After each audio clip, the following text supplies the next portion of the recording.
especially the choice of Easter is obviously a message of peace, a message of really contemplation and reflection, so that we refrain from the sort of things that occasionally happen in this country. I think if the clergy, I think this is a country of people who profess faith, whether it's Christian faith, Islamic faith, Hindu. I think predominantly this is a country of people of faith. So there's a bit of a paradox that a country of people of faith and religions which preach love and tolerance and justice tends to have such violent elections and the kind of culture that we have. So I think contemplating at this point in time is very important as we head to the election, so that I think I really like the messages that the clergy said that without the clergy can play a very important role as an agency of restraint on political leaders. And I think it's important to emphasize now to all aspirants. I think the clergy is committing itself, this particular clergy is committing itself to play that role. And I think that this service is emblematic of that. Primaries are very expensive and logistically challenging. If you look at the infrastructure that the IEBC has, and it is still challenged by the election, to have political parties endeavor to do the same with very, very limited resources is actually, I think, very ambitious. The party I'm associated with has been able to pull this off thanks to a very huge commitment and volunteer effort.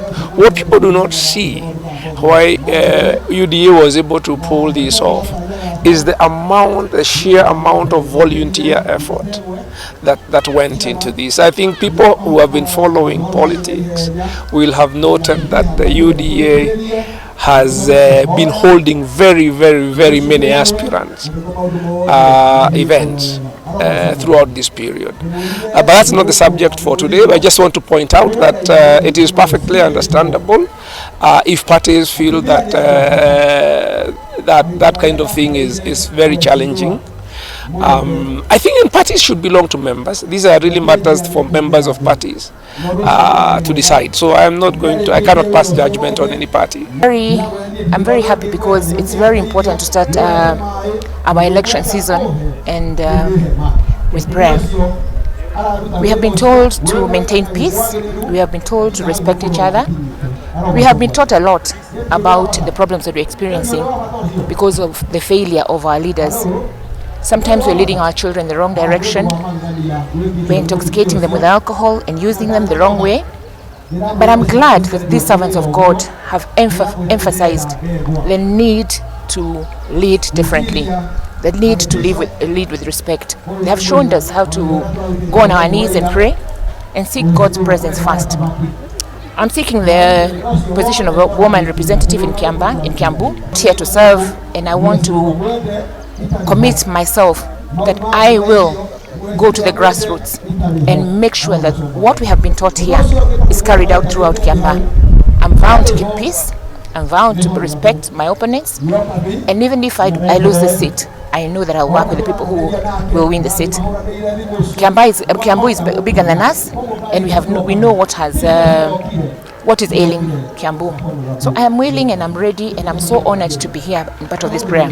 A lot has been said about our forefathers. I believe more than ever that we have a father who's a forgiving father, and some of those things that bound us are mainly in our mind. We're experiencing a lot of freedom, and I know that with prayer and with the leadership of the right people, whatever the desires our forefathers had, or even the current crop of people, they will still experience an explosion of breakthrough and growth, because our future is not tied by our past. our future is in the front, in the present. Clarity of leadership, and that the leadership that comes in will actually take a look at the kind of leadership that we have. Currently, there's 23% real poverty within the county. Our education transition rates are terrible, and surely there is a way that the leadership can take these issues into heart. Now, the only way that you can be able to give proper and transparent leadership is by ensuring that even the nominations are free and fair. When we talk about free and fair, when it comes to negotiated democracy, should there be no consensus, then we should be able to go to a nomination process that people will be able to have their supporters come on out and be able to give their candidature the right backing that they would want. One of the things that have been a bit of an issue when we take a look at what is taking place is predetermined situations where people are able to look at where people are able to agree, let us elect the right people. Important that we take a look at what can help the party. And if it's not, violence is not an option. What people can choose to do is go the other routes where their candidature can be able to be taken up and people can be able to do the right thing and what they're supposed to do. So I thank God that we are going into the period of elections, and I pray that people will take a look at the right candidates so that we can stop complaining every 5 years that we're not getting anywhere. I can't say that I have been invited to any of the consensus meetings. I suppose that may take place after the MCAs and the MPs. Once that is done, it shall happen to ensure that what happens when people are called, that it's not a sham, just a process that people want to go through because they have predetermined candidates. And should that happen, there are very many other options and routes that one can be able to take in order to continue and do what they're supposed to do and provide the leadership that they're supposed to. And for us as Cornerstone leadership, we are also finding ways to ensure many people can get homes. Can get homes. Yes, and not just homes, but beautiful homes. That's why we look for beautiful places like this. I mean, look at this scenery. The view, the beautiful view. Look at the view. You can see more hills on that side. Even the Kilimambogo is just next to us here. Bogo on that side. Yani, look at the valley. You mean valley if here. Somebody can invest here, anaweza kuwa neighbor ya Kilimambogo pale. Ni kweli. Kuna yani breeze iko poa sana hapa hivi. Unaisikia? Na pia hata tukikuja tu along the road tumepata kuna wanyama. Umewaona? So ni kumaanisha mtu akikaa hapa hivi hakuna haja ya kwenda sijui other game parks, reserves na kila kitu. Hebu tuende tukiongeanga tu Mr. Maloba. Hebu tuambie hapa hivi tuko hapa leo na mtu anataka kufika hadi hapa. Tumewambia ni 8 kilometers from the road. Yes. Barabara, how is the road? No, the road is very good. Unaona, from Nairobi, you take Mombasa Road. Yeah.